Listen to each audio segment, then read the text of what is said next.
we forget things? It turns out that there's actually a lot of reasons why our brains forget. We're going to start with the decay theory. So for the decay theory, we're going to use a bookshelf as our example. Okay. So now imagine that the books on the bookshelf are your memories. Okay. Now over time, some of the books get pretty dusty. So then they become less visible, less legible, right? Now, in a similar way, memory traces in the brain can actually weaken with time. This leads to the gradual fading of memory, and that's what we call decay theory. So that's just one reason we might forget something. All right, now we're going to talk about interference. So now picture for me the books, right? We're starting to get a lot more books. We're getting crowded. This bookshelf is becoming so crowded, right? So now the more you add books, right? New memories, it becomes more challenging to find the other books. So now if this bookshelf is so crowded, oh my gosh, where's that book that I'm looking for, right?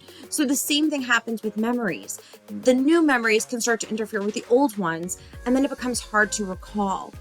Then there's what we call consolidation failure. Now, this is the third reason you might start to forget things. Now, imagine we put a book on the bookshelf, but it's not in the right place, right? So it's kind of not secure, and then it falls off, right?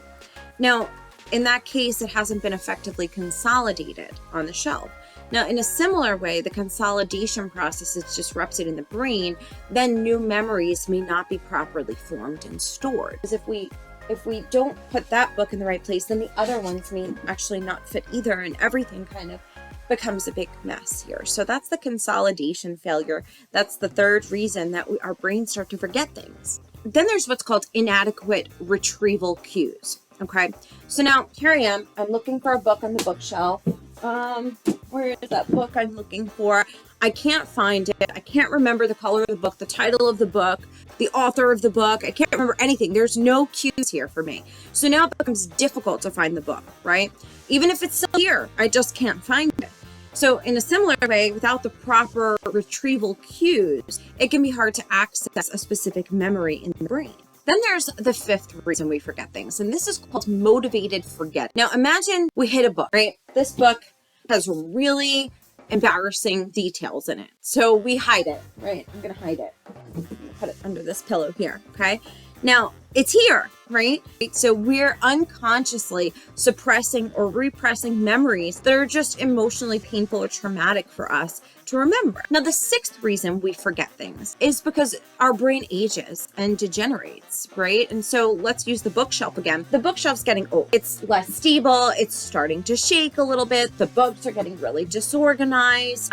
They're harder to read. They're old. And this is kind of the same as the structural and functional changes in the brain that occur as we age or experience neurodegenerative conditions. And this leads to, memory decline and forgetfulness, what we might associate with aging. Now, the seventh reason we forget things is due to limited capacity. So the bookshelf only has so much space, right? I can't go beyond this, right? There's only so much space on this bookshelf.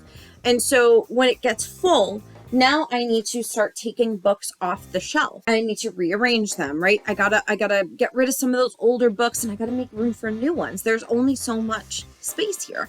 So similarly, the brain has a limited capacity for storing information, despite what we think. And so the older memories start to get overwritten or pushed aside to accommodate the new content. So when we use this idea of a bookshelf as a metaphor, we can really understand this complex process that's going on in our brain and what's contributing to forgetting things. All right, if you like this video, please hit like and don't forget to subscribe. I'm going to do a lot of these fun metaphors coming up soon, so please stay tuned.